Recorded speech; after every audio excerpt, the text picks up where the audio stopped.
This is TWiT. This episode of Tech Break is brought to you by our friends at IT Pro TV, now called ACI Learning. Provide more support for MSP teams by keeping their skills up to date in all aspects of IT, including MS Cloud, AWS, CompTIA, and so much more. TWiT listeners can receive up to 65% off an IT Pro Enterprise Solution Plan. The discount is based on the size of your team when you fill out their form. Now, speaking of identifying risks, I'm always curious, are you seeing commonalities? Obviously, most organizations have a bunch of unique challenges, right? They all have their own unique challenges, whether it's moving to hybrid cloud, moving to the cloud, digital transforming, securing things, that kind of thing. Are you seeing some commonalities across the spectrum of just what most organizations are challenged or what kind of facing challenges they have?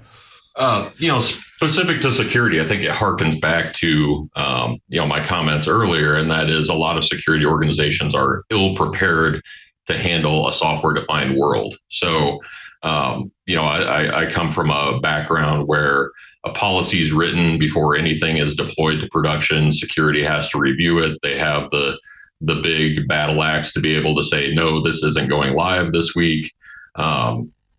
And that model obviously doesn't scale when you start to talk about, increased release velocities, when you start to talk about CI/CD. So I think devsecops is a big gap in a lot of organizations to this date, even though the concept's been around for years.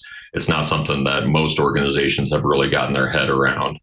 I think in general, I see a lot of organizations struggling to move forward and innovate and take advantage of new technologies that the market is presenting while still maintaining all of the legacy that they have to deal with. So there's this strange dichotomy of, I've got 1,000 applications in my organization all running on VMs in my data center. But then again, I have these, analytics opportunities to go leverage cloud services to garner this great insight, to do AI. Everyone's talking about AI these days, right? So, how do they balance those and how do they operate as that multimodal organization? I see as a common challenge. Now, going back to what you're saying, like most organizations obviously grapple with the need for speed, responsiveness.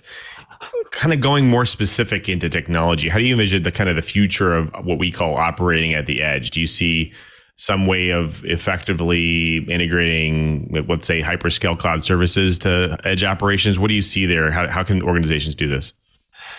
Well, it's interesting because most enterprises have been operating at some definition of the edge for their entire history, right? If you have an on-prem data center in your facility, that's a definition of edge.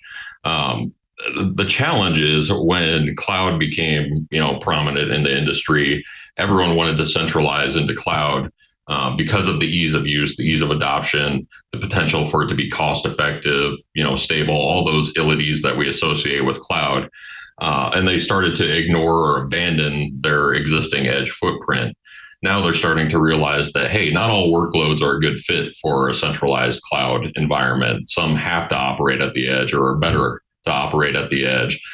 The problem is in today's market, the cloud-like experience that has drawn people to, cloud providers doesn't exist at the edge. So you may be able to do a fair job as an enterprise of managing your workloads and your deployments and your infrastructure across your locations, but you're going to invest a lot of time, resources, and focus into doing that. There's not a provider out there that can necessarily give you the easy button to manage your workloads distributed across your locations in quite the same way you could do it in a centralized cloud environment.